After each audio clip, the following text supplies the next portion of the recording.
ఎవరి కోసం ఈ మందహాసం ఒక పరి వివరించవే సొగసరి ఒక పరి వివరించవే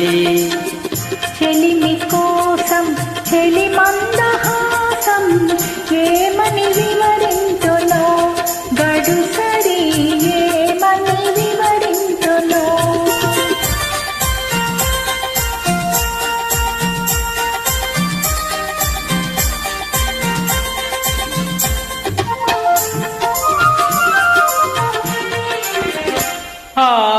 వలపులు చిలికే వగలాడి చూపు